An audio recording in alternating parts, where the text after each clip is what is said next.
So hi, I'm Alex James and welcome to What's Your Story? Now, my guest today could be introduced as any of the following. He's a fantastic artist and photographer for music, and he's a musician, and he's also a DJ. I didn't realize you were a DJ, Nick, but I wouldn't consider myself a DJ actually, but hello viewers. My name's Nick Elliott. I'm a rock art photographer, and it's lovely to be here. It's yeah, been great. a long time getting here, isn't it, Alex? Oh my goodness, yeah, the amount of times we've had to cancel this. So, because, and what I wanted to say about you, one of the things that I've picked up about you, which I connect really well into, is that you are really a caring, ordinary sort of bloke who's had a fantastic, and he's having a fantastic career. But I think it's come from your love of people, because whenever I've heard any of your interviews, what shines through is your absolute passion for family history, for connecting in, all of the sort of stuff that I'm really interested in. So Right. yeah, we kind of go around that, and how you are just a bloke, Nick Elliott, really. Well, that's it. I mean, I'm a great believer in, I'm a very relationship orientated type of a guy. I think not only in this business but life generally, you've got to like people, and that's what it's about. Yeah, in respect to the family thing, I have a very, very deep connection to my family, my upbringing. It's what made me what I am today, Alex, And despite where you go in life, and I'm not really talking about me personally, but I believe that you should never lose sight of where you came from, your roots, It's you don't lose yourself up your own arse wherever you go, and for me that is one of the most important rules that I live by, Mm. and you should be touchable, you should be social, pleasant, friendly, and you should just be loving and concerned for people, certainly where a situation where you've got fans. For me, again, when I was a youth, in my teens, I mean, I've always been around the music scene big time. It is a second passion to what I do, and many a time I stood there, in my RAF greatcoat with an album under my arm, waiting for these guys that were my heroes to come out the stage door in the rain, in the snow, hoping to get a glimpse, hoping to do an autograph and the rest of it. And the people just walk by you and swooped off in a car, you know. And I've never bought into that kind of thought at all. For me, no player is bigger than the club. But I want to go back to your dad, because I think he had great foresight in well, I mean, part of my work, on the other side of work that I do, is all about continued bonds, life capturing, Yeah. encouraging people to capture their history, not only for times when perhaps they may not remember or they may be gone, but also for future generations. And you say your dad, he had this passion about capturing family events, didn't he? Oh And he yeah. I mean, that died. that was that was a really big gig, with my family at 51. We call it 51. That's because that was the number of the house. Yeah. Dad was a happy hobbyist of a photographer, um, and but Dad, he got into it in a very early age, and he was doing photography before it was financially viable for a lot of people to do it. And there was two big gigs at 51, and that was just family holiday in the summer and Christmas. And my dad documented the whole events, you know. And I think a lot of it comes from my background of my mum, because my mum was a true East Ender, and that story is totally, totally fascinating. War years, etc., etc. But the East End bond of people being together, family, very family orientated. Everybody helps each other, that kind of vibe. And that, I think, is where it comes from. Despite the fact that my dad wasn't an East Ender, he was Peterborough born and bred. But the whole thing, it was always such a big deal. And And why is that? as little lads, sorry. kind of losing that, I think, and I think that's why people have so many mental health issues now, because that family, that bond, that being together isn't the same as it used to be for a lot of people, is it? People are sort of No, living further away from family. So yeah, having history, I can kind of relate to where your passion for people and that shows in all of your photography, because your photography, although it's very artistic, there's a warmth to it. You can, you get like, thank that's, you. I can tell that when you've taken a photo, no matter who it is, that you've had a conversation with them beforehand. That Uh, Not in all cases. Not in all really, cases. No, not at all. I really, mean, obviously, I've kind of met a lot of these guys, a lot of these people, and I've spent a lot of time with them. But no, not really. You see, for me, it's not about photography. Photography is purely, or it is the medium that I use to capture the art that I produce. It's all about art. That's what it's about for me. Everything I do, it's not just about pictures or photographs. No, that's dog shit. It's all about art. And with the people that, certainly the images and that you've seen, and the people that I work with, for me, it's all about getting to the inside person. And I hope that every image I take represents that. well, We've all got, sorry. Mark, I thought that, when I'm looking at these two, I'm thinking he's obviously taking the time because the people come through, you can see them. Yeah, well, it's true characters is what I'm after, and again, it's that connection. It's not about recording a time and all this kind of nonsense. A photograph is a capture of time, and no, I don't buy into that at all.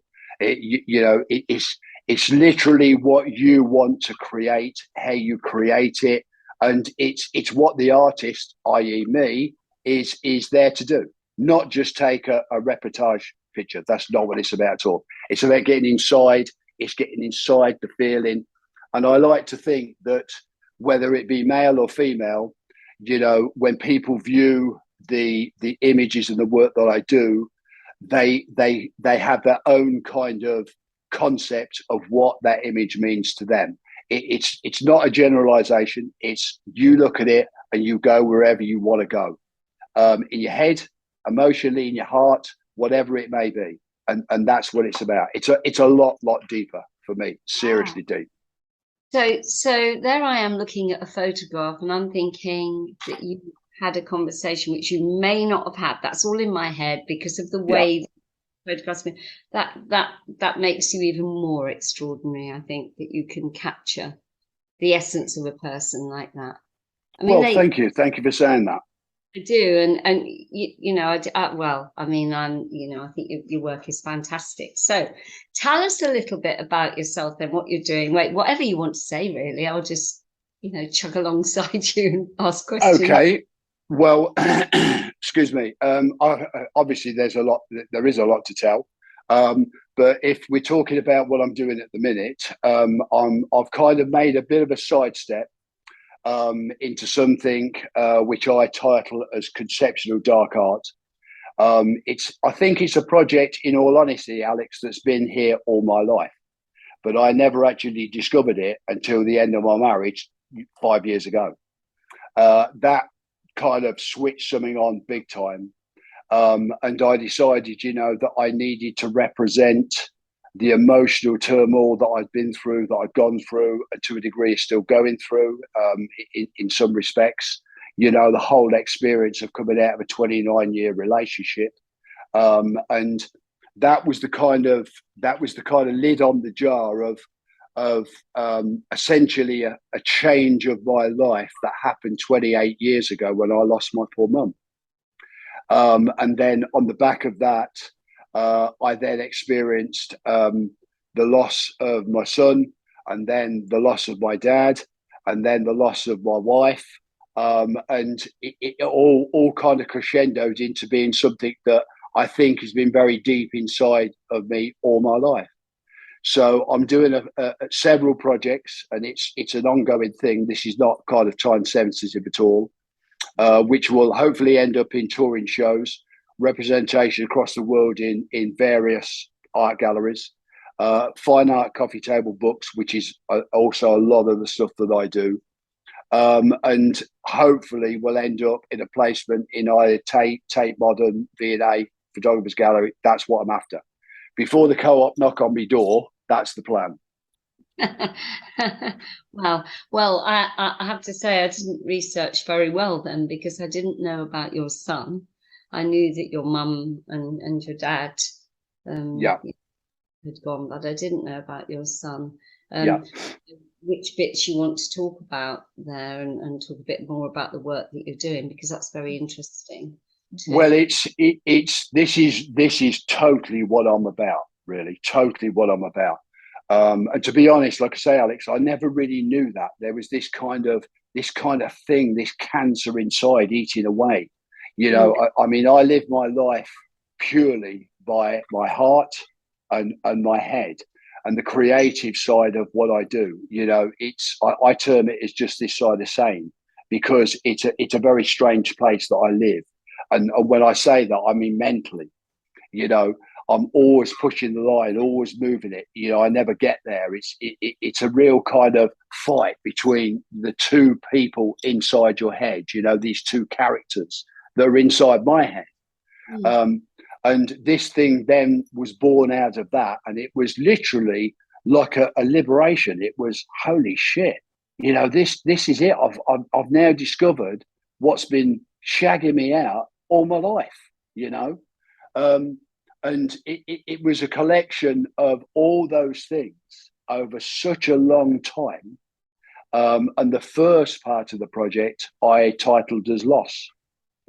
So this whole thing documents every single emotion that I have been through, essentially now over my whole life, but certainly over the past 28 years. And I didn't want it, you know, where a musician would write songs and that kind of stuff. You know, Phil Collins is a great example, you know, of that kind of stuff. I thought, no, you know, that's not my bag. It's not my gig at all. You know, what I do is I create art, I create imagery. So I've shot a considerable body of work that summarizes every single emotion that you, me, anybody would feel, does feel, and lives with that on a 24/7 basis. So this is a story that goes right across the board. And the project is actually broken into 6 as it is now. And I'm about to start in the next couple of weeks on the next part of it. But it represents everything, a suicide attempt, everything, the full 9 yards. And it's incredibly dark. But I just kind of, how I did it was however I felt at that particular hour of the day, or whatever date that was, whatever month that was totally irrelevant. I would just document it. And it's all self-portraiture. And I've just, I did a show early June, my first London Mayfair show, which I actually hung 3 images from that, from those collections. But it touches on everything: sexuality, passion, hatred, you know, love, the full Monty, everything, you know. And hopefully you'll be able to come to one of the shows when the thing actually goes out on the road. One of the shows, but I mean, this is a revelation for me, and actually, I think I want to say it's incredibly brave of you to do that, but I don't think it's brave of you, because as you say, it's in you. But I think for other people, one of the reasons that we have so many issues is because we don't talk about stuff, and we don't express ourselves, and we don't have permission to express ourselves. So where this is feeling a bit like it's almost rebellion, you are saying, this is how I felt at every stage, look at it. I actually think that's really useful for you as well, because you're outing it. You found an outlet of being able to express yourself. Where it is a cleansing. Yeah, it is. Right. It's like, if you want to term it, the devil within. Yeah. You know, although it isn't a devil within. It's Nick Elliott as you see it. Yeah. From the floorboards up. You know, I like that, Nick, because I think that too often people look at people and make assumptions, and I think if you're a survivor, I'm a survivor. I really believe I'm a survivor, and a lot of members of my families have survived stuff. And I think, you know, if you get to a point, you either, and this is my own stuff. It's not your stuff. I'm not telling you how Yeah. you. I'm using that word. You can either say, "This is it for me. I can't do any more. I'll just become lost in it," Yeah. and tell people, well, it's because I'm depressed. I'm not saying that people don't have a right to be depressed. I'm just Yeah. saying Yeah. Sure. rise from the ashes and you say, I'm going to use it. I'll use it because by using it, I can explore it. I can try to understand it a bit more and I can help myself. But alongside that, you can probably help a lot of other people because when you're influential, they look at it and think, I felt like that. And he's okay. He's okay. So I can. They're surviving talking about it, so it's okay to do that. Yeah, I mean, without a doubt, it wasn't the whole concept of what I'm doing wasn't designed initially to help people because, in all honesty, half of it's bloody crazy, and it shows crazy. It really does, because that's where I was. But Nick, The crazy goes with life events though, and I think that we skate over it too much. On my in my other hat, I work with loss, and the yeah. amount of people that write to me and say, I am crazy, I know I'm crazy, I'm having this thought, that thought, the other thought, I don't know who I am anymore, and when they died, I died too, and now I've got to find who I am, and I'm just left with loads of stuff and I don't know which bits are me. And this kind of stuff that we just don't talk about. We kind of, I don't know if it's because most people want to stay safe with it, like you'll be okay, you'll get over it, but you don't ever get over it, do you? You don't. You live alongside all your losses. They're with you in your bags every day. Well, I don't. I've never got over the loss of my mum. No. Not at all. Oh, For me, life, and I hate these kind of terminologies, but goes on. But it's different. It's different. But you see, I think for me, um, I'm a very realist type of person. I don't conform, and I think certainly, and I won't get too political or kind of social as it I could easily do. Um, certain things are accepted in this country. You now have to be XYZ. Everybody drives a bloody BMW. Everybody drives an Audi. You can't afford a BMW. You know, you know what I'm saying. I do. And I don't subscribe to that kind of stuff at all. And I think that the whole country, again, I'll just stay light on this, but it's lost its personality, it's lost its identity, it's lost its individuality, And by and doing it's that, gone. It's gone. creating this sheeple, as we say, we are Oh, losing totally. creatives, our innovators, because when we don't allow people to be creative and to have a mind of their own, then we don't develop. We become sheeple. We listen to what other people say and we do as we're told. So I'm with you on that one. I'm Oh absolutely. yeah, that's big time. I mean, Alex, I could sit here and talk 24 hours about this subject. I really could. You have no idea of how deep that is to me. But I do. I think I do. it really is. I'll touch on certain things like the music business, of which, as you know, I've been around all my life. It's sex, drugs, and rock and roll. Yes, it is. But it's now very clean. We drink leaf tea and all this type of stuff, and we go to bed at 9 o'clock at night. All that Sex Pistols thing, all that Aussie stuff. Obviously because of Aussie the other night in Birmingham. It's gone. It's gone. And soon as you take away attitude, you take away anger, rebellion, you've then got no personality and nothing actually moves forward. It just all moves together very slowly, like a kind of ice plateau. That's how it is.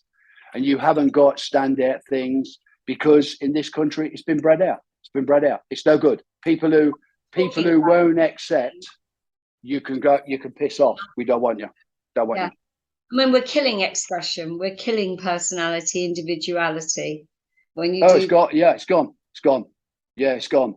Do you talk to strangers? I do still, and some people are quite surprised when you talk to them, but I try to talk to as many strangers as I can, because I think people are losing the art of communication, and we're frightened, and we're taught to be frightened. Be frightened of everybody. Everybody's dangerous. They're all out to get you. Not Well, true. that's nonsense as well, isn't it? That's totally nonsense as well. I meet are great, and I talk to lots of people all the time, and I love people. In fact, even the ones who are crazy. Well, They- I think crazy's good. I think crazy's good because if you're crazy, you don't know what everybody else is doing and what's really going on. So it don't matter a shit, does it? You know, and you live in an individual world. You live in your own head, whatever that may be, in your own house or however however you do it, whatever you do. That for me gets my full support. I endorse that big time. I do. It's all about individuality. It's all about that. Not only in art and certainly what I do, I've spent all my life, like that, all my life, in every way. My views, my opinions, my style, my dress sense, my art, the whole thing.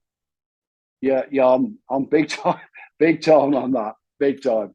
Yeah, my father was in the clubs, and I didn't go to school very much, so I didn't. Okay. I was never taught the boundaries. Thank God. Just oh yeah. involved I am. So I've got my own opinions and my own things and my own ways of doing things. And some people do struggle with that because I don't understand a lot of the rules that we have. If a rule doesn't make sense to me, I won't apply it. I mean, something, I just think, where are we going? Where are we going? And it is so sad. And there is a them and us, isn't there? There's becoming. Oh this yeah. Oh yeah, big time. Yeah, it's a bloody nonsense. It is. It really is. Like I say, I could rabbit on like this for a long time about very deep things. But in saying that, there is a positive side to it for me. There is a positive side to it for other people, will say, like me, who recognize that that is what's going on and they don't want to buy into that gig. They don't want anything to do with it. They want to be individuals. So these people are, obviously dying out. It's a small kind of minority that of people are like that. But at least when people recognize that that is the case and they can, and I'll use the term loosely, be free in whichever way, speech, creative arts, etc., I think that's a good thing. And then what it gives those people is standout. And that's exactly what's missing from this country and society. It's very sad, isn't it? I feel like I mean, I don't know how old you are, but I feel like I've lived through a massive change. And the amount of things that are lost to us now that were there, Well, say the freedom to just be people. I mean, gosh, children today, they are so I don't know about you, but I was allowed to go out and play till late, ask a stranger the time, and yeah. That's lost. And I think that being able to do that gave me a greater sense of intuition. So I'm safer. I know I can pick up from people if they're not quite somebody that I want to be around. But I don't think today's kids will have that, because how can they? No, I excuse me. I totally agree with that. I really do. I mean, unfortunately, I don't know too much about the family kind of unit. Obviously, not being lucky enough to be in that kind of situation, but it's going the wrong way without a shadow of a doubt. That summarizes it really. But there's nothing you can do. It's gone way beyond the point of savior. It's like saving the world and let's look after the planet and all this nonsense. You just stupid. Too small and your energy runs out, doesn't it? You just have to focus on yourself really and say, well, I'll be as good as I can. and I'll do what I can, and that's it. Oh yeah, I think so. Yeah, and with the people around you, that's what it's about. And you know, if you're in that kind of situation where sometimes you know people come up to me and approach me, and you know, you're Nick Elliott, blah blah blah, and fantastic, wonderful to meet you. You know, you tick all their boxes. You tick all their boxes. You know, you're a lovely guy because I am a lovely guy, or I think so. You know, and you give them the time and you give them everything that they hoped, you know, would be the case. I'm very kind of opposite to don't ever meet your heroes because you're always disappointed. Well, no, that's not the case. It's never been the case with me, not at all. No, and you give them the time, and then they go away feeling like, yeah, I was right. Oh yeah, We ever must underestimate that, giving people time, even if we're not well known or someone. totally. Yeah, Just totally. giving someone the time, you can never know the difference you might make. No, and well, I mean that's very much my kind of upbringing, and that was really from my mum because my mum was a very social person. You know, mum would kind of go to the shop, and what would be a 20-minute job would take 2 hours. You know, because she'd say, "I saw Vera. Where you been? I was got talking to Vera or whatever." You know, mum was very much that kind of thing, and even you know, my home is a family home. You know, it was nothing unusual for, you know, 20 motorcyclists, Hells Angels, you know, rockers to tip up and then fry breakfast on a Sunday morning. It was nothing unusual. You know, that's what it was. You know, and it wasn't. It was all very adult, and you know, it was all, you know, thank you, Mrs. Elliott, and all this kind of stuff. And you know, it was crazy when you saw some of these people, but it was just something that has always been instilled in me, you know. And each week it was compulsive for my mum to phone each one of her brothers and sisters, and she would do that every week, you know, and then they would do it back to mum the next week. You know, it was something that was, you just did it, that's it. You know, it weren't a case, oh well, I'll give you a ring sometime, and it's 6 months later you ain't bothered. It was literally like scheduled in. My mum always did that, and that's been handed down. Sorry, Interrupt you. Do you think then that this massive sense of loss, well, it's not a sense, it's a reality. So this, do you think that came because you had had such a lot of family and support and everything around you, and slowly that's been stripped away? yeah, totally. Because I mean, obviously, you know, you are either a son and daughter of your mum and dad, whatever that be. But the reality of it is, my mum and dad, not in the literal sense, but they made me what I am today. My values, my qualities, you know, the things I believe in, that comes from my mum and dad.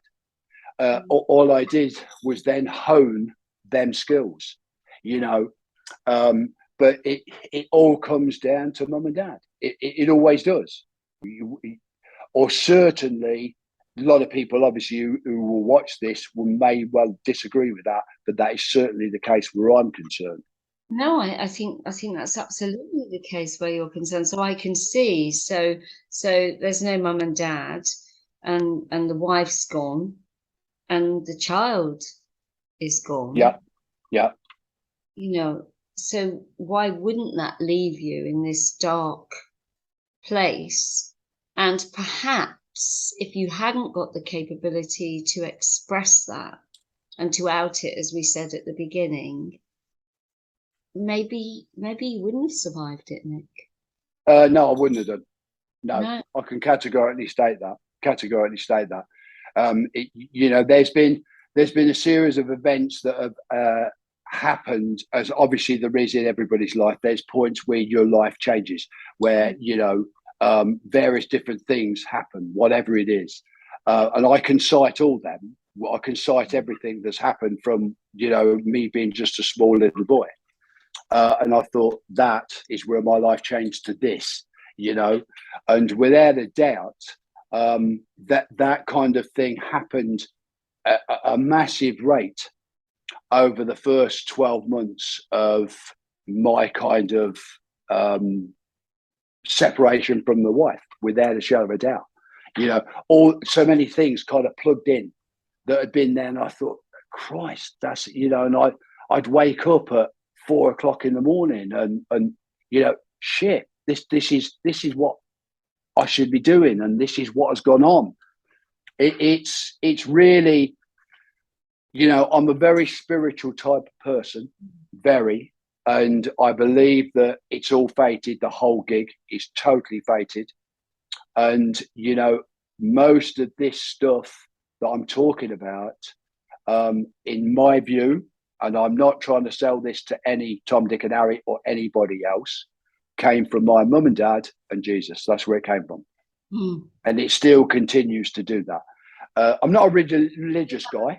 Because I have a faith. I wouldn't sound religious. I don't go to church, but I do believe. I've been saved a few times, I think, and can't quite. I mean, I don't know if you. I don't think you have. But there was a time when I was a runaway and I was living on the streets, and I think, how come I survived that when other people didn't? And I think I have always had resilience, but like you, I've had suicidal thoughts at times when I was very, very young. And how did I go up that road? And I think resilience, something in me, maybe, I can't quite say what it is, but I think it also goes alongside this enabling, this being your own person, this, I think that's something, where you can kind of dig deep. There's something to dig in, maybe to pull on. So like you, I found ways of expressing it, and and it's given me a great love for people, because they may well look at me and think, but you've never experienced that, and I think they'd be quite surprised if I said, well, yeah, actually, I have. So how come you're where you are? Well, because I'm able to express it, probably, as you've said. So we've said that this has saved you. Is this the story that you're working on at the moment, then, that you're filming? No, that's the story so far, which is the title of the documentary.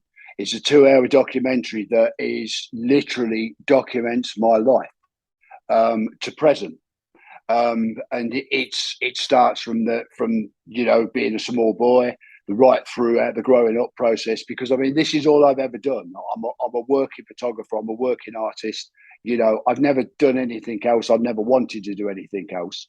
And I'm in it to be the best, to change things, to leave the legacy of when I kind of croak it and it's all over. People will own my work, which they do now, but it'll be, that's a Nick Elliott. That's the whole object of doing what I do. And so I was approached by the production company, A-Turn Films. This was probably about two and a bit years ago, just before Boris shut the door and the COVID thing we all got a cold. And we started, he said, I'd love to do a documentary on you, documenting everything. And I said, providing it's unedited, it's out the desk, as we call it in the music business, so, because I'm very explicit. I swear a lot, it's part of the gig, and I curb it on here because it's very difficult to do that. Well, you don't need to, because I say over 18s, and I don't. Okay, well, about that. But and I said to Andy, I said, look, I'll do it on the proviso. That's it. You shoot it, we run it, we print exactly what happens and is there. So if it's a load of bollocks, you run it. You run it. That's it. You shoot it. So we started that, like I say, probably about 6 months before the lockdown.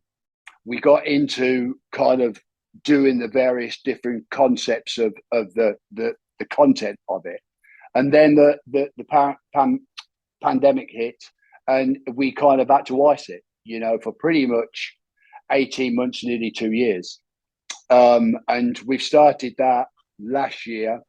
It's moved along now at quite a rate. So I was working with Simon Collins, Phil Collins, his son, earlier on this year. So Andy came out there, the crew documented the whole thing and everything. We've documented the whole thing. So it is literally a documentary about me, Nick Elliott, rock art photographer, the artist, and his life. What he thinks to everything, what he thought to everything, what he thinks to the bollocks that's to come, you know, and the work, the books, the fine art, etc. Sorry, I keep talking over you, Nick. That is so like your dad, because your dad was documenting his stories about the whole and capturing himself for the future. You've got these artwork. It was the family. It was the family that Dad did. You see, you know, and like if you go back to the previous earlier conversation, when we went on holiday, you know, me and my brother would have our little suitcases and we'd stand there on the platform, and the train would come in, and Dad would document the whole thing from start to finish of the 2 weeks. And I've got thousands of images and negatives that are all still there. Wow. You know, that Dad took, and he shot film because that's what it was in those days. Color film, when that was really commercially available, Dad, you know, really got into that. And then he moved on to instant when Polaroid released their first really high-end instant camera. So you were literally, Dad would see something on a beach or whatever, that's it, snap it, and you'd have a shot, you know. And it's probably about 7 years ago, I did a book, which was my 6th book, I think, that I've done, titled Ice Cream and Sun Cream, that I dedicated to my dad. Oh, I'd love to do that, Nick. yeah. I've got copies here, so we'll have to catch up, and I'll bring it along and let you have a look.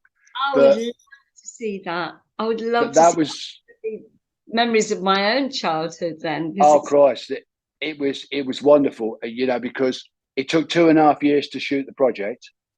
And what I did, I shot every image from the height of an 8-year-old boy, which is how old I was when my dad gave me my first camera.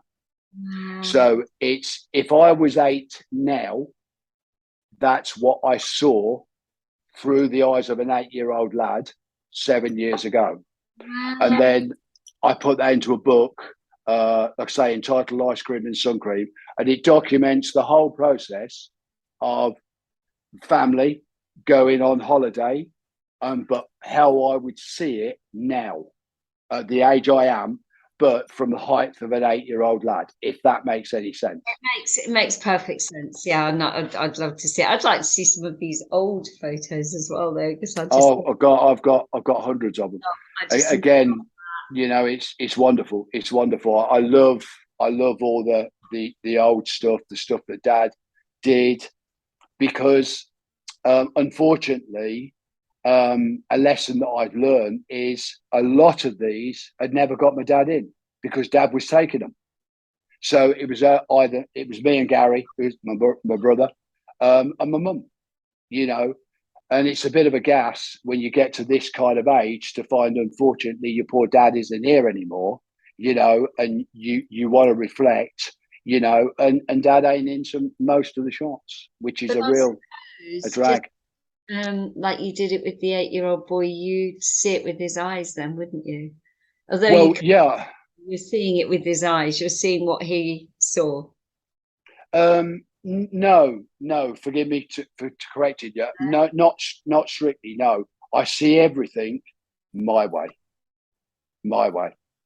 you know. And again, my dad, what I do and why I do it is very much down to my dad. Definitely why I do what I do is down to my dad, because he was the guy that you know, gave me my first camera. He's the one that we took pictures, and we used to go down to the little field down the road of where there was horses in, and we'd walk down and go and shoot a horse on a Sunday afternoon. Then we'd go back to the makeshift art room at 51, and Dad would do prints and contact sheets and all this, you know.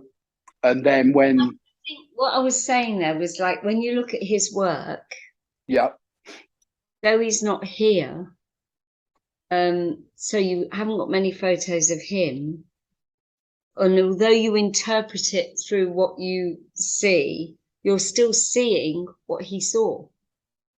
yeah, I suppose you are. Yeah.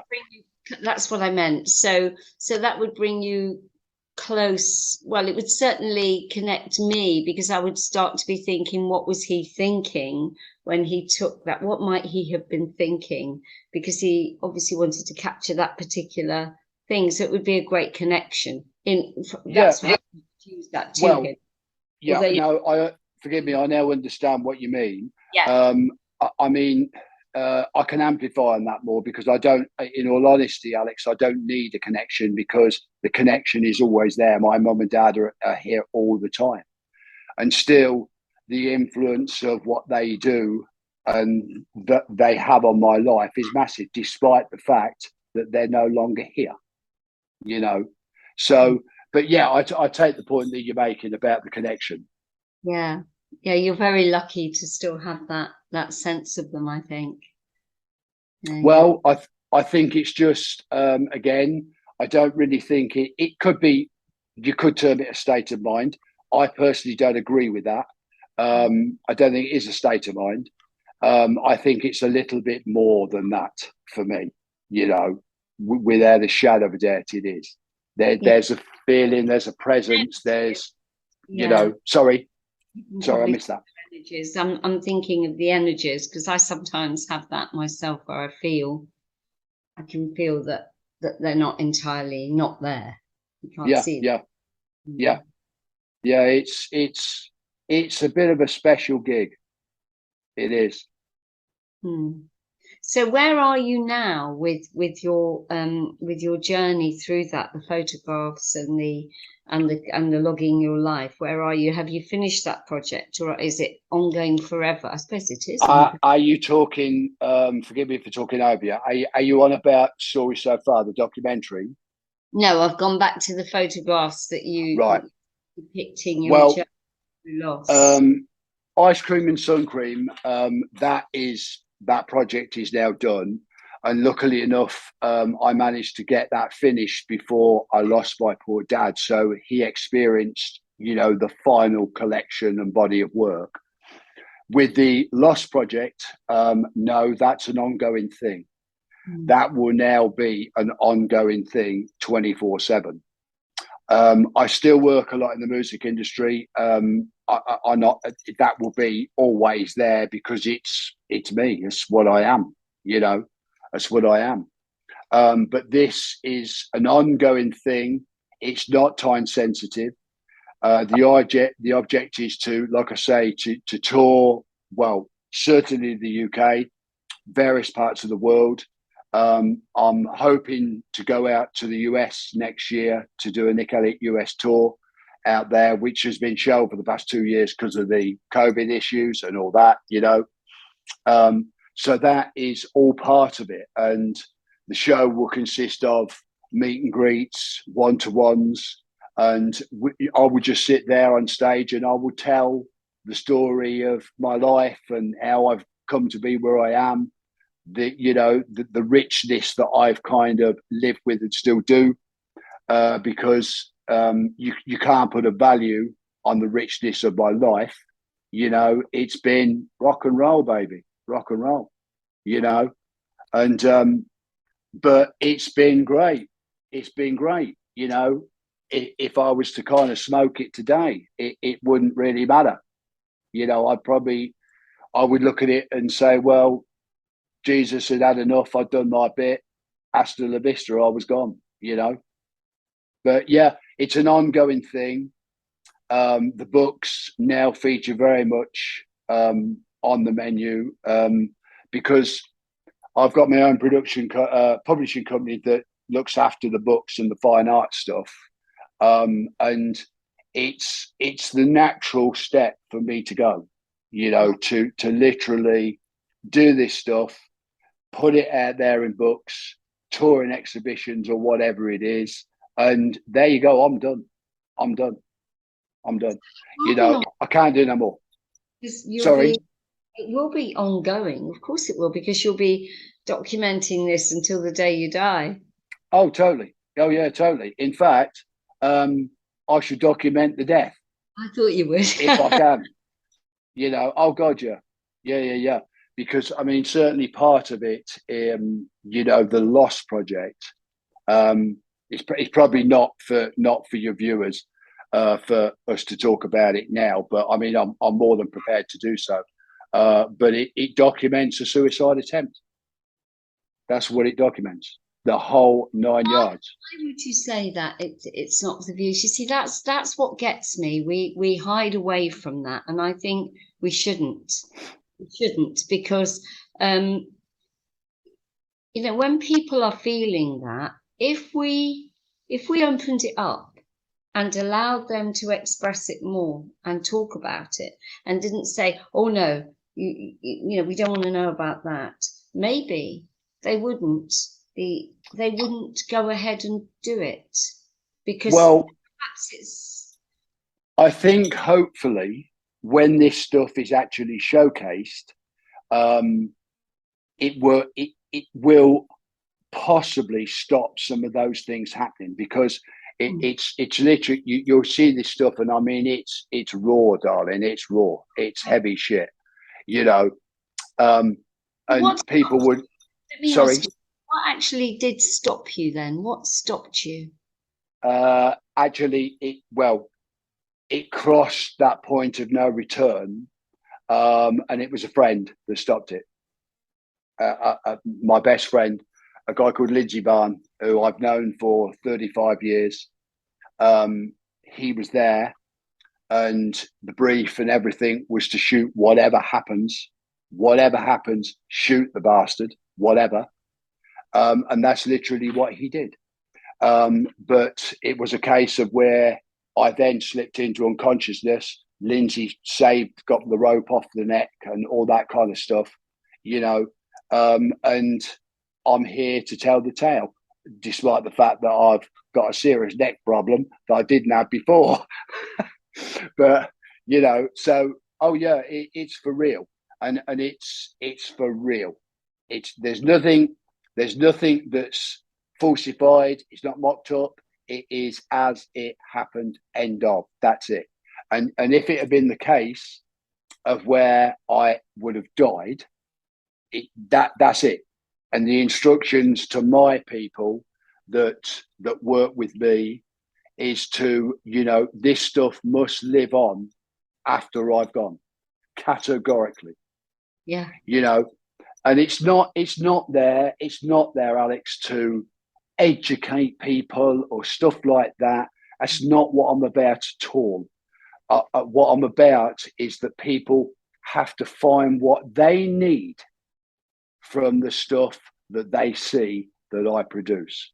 You know, there's a great relief. I've found this with lots of people, and people have told me some deep shit in the years that I've worked with loss. And one thing that shines out of that for me is when I am able to say to them, somebody else has told me this same thing. Because you can feel so isolated with some of this stuff that you think you are crazy. You think, I'm the only person that ever felt like this. I can't possibly tell anybody where my thoughts are, because they'll think I'm crazy. And I just, you know, the relief you see in people. So I do feel that I mean, I tend to think, and I'm going to say it, the people who will find it the most frightening are the people who are afraid to face anything, really. It's a Possibly. reality. It's a reality. And they are the people who actually cause the most problems, because they block other people from doing things. These are the people, and I'll probably really get lambasted for this, but I don't care. These are the people who say something is too bad for you to see. They make a decision for you. You know, if your child has died, or if there's been a horrific accident, these are the people who, funeral directors and people like that, who say, no, Yeah. see, where I think that immediately sets you up for fantasy. And when you fantasize, it's endless. When you see something as it really is and are able to process it, there is an end to it. So you can relate to it, see yourself in it, see that you're not alone. I think that's the most important thing, that there will be a lot of people that will resonate with.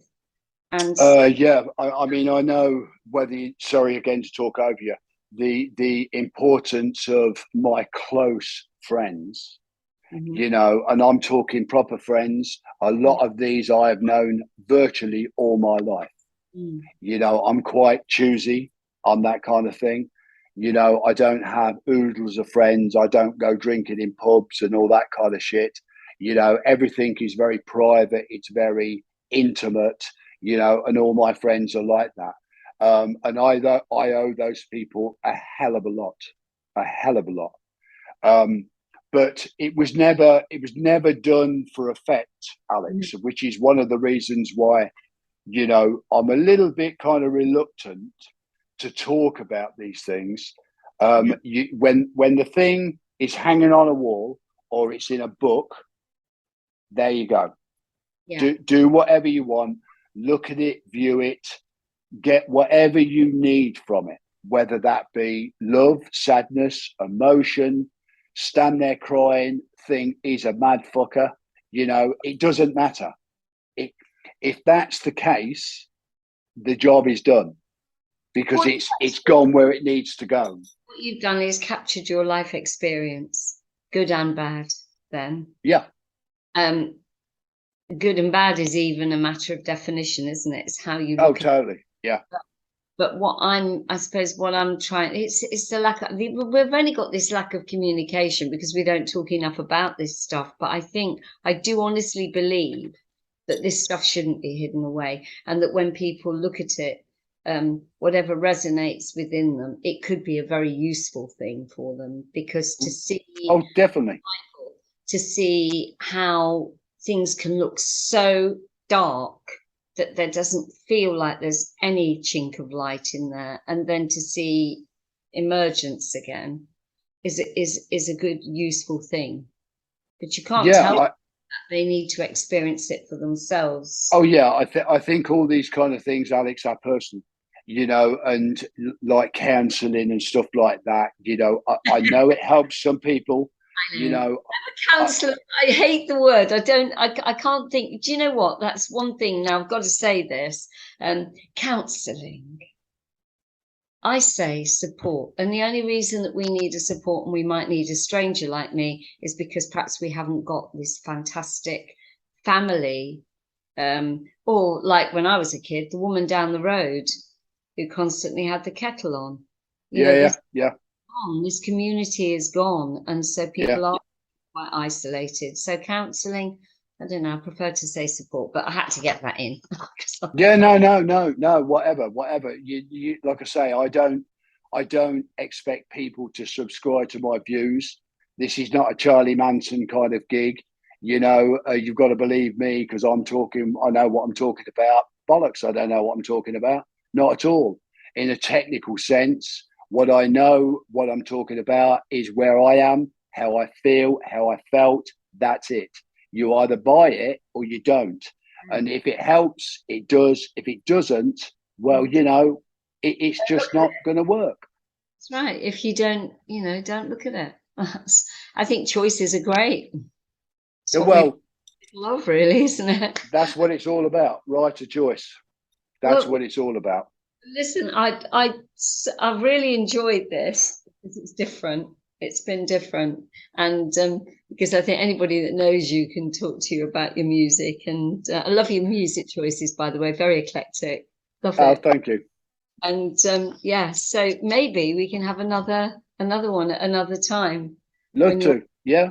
when you finish the story so far. Well, I mean, yeah. That again. That was scheduled to kind of be pretty close to finished now, but because of the gap that we encountered with the pandemic nonsense, it got held up.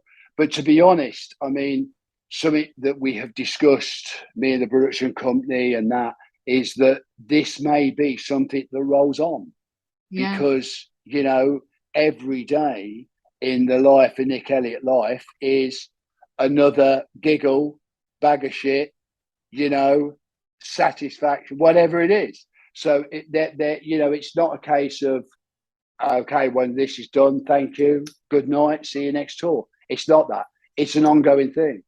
And it's an ongoing thing because for me, there is no end to what I need to do for myself. You know, the only thing that'll end that is literally when I'm toast, you know. So when you're on tour, the story only goes up to that moment. oh, always. Oh, And yeah, then, yeah. so the next tour picks up from that moment. I mean, that's brilliant. Oh, yeah. It never, it isn't a finish. Oh, well, we've done that bit. That's it. We'll do something different next time. No, it's not like that. It's a rolling thing, you know, which changes essentially every week. It's all the same kind of concept, the same deepness, the same reason, but you know, it may be a case of like with the Simon Collins thing, you know, it came up just out the blue, you know, and which took me to Ireland, you know, and we hung with Simon Collins, you know, for a week, and I'm due to go back, you know, and there's no kind of structure with it. Just these things just happen, you know. That's it. They happen, and when they happen, you just get on board with it. And because the documentary is a rolling thing, you know, it's there. There's no really end to it. There's no really end to it unless I turn around and say I've had enough. I don't want to do it. But even that will be documented. So that's it. Oh, totally. Oh, yeah, yeah. Even if blow me fucking head off, you know, we'll document it. It'll be a book, you know. There's loads, honestly, there's loads more that I could talk to you about. I know how busy you are, and I'm so glad that we finally managed to do this. No, it's been a total pleasure. It really has. You know, Been a total pleasure. If we get another hour free, let's do some more, because I'd love to talk to you about stuff like synchronicity. I think you've probably got loads of those sorts of stories and things. Yeah, yeah. It was a good album. It was a good album. Love love to do that. But Nick Elliott, for now, thank you so much. I really appreciate it. And it's been a blast, Alex. It really has. Thank you. It really has. Thank you for inviting me on. Thank you.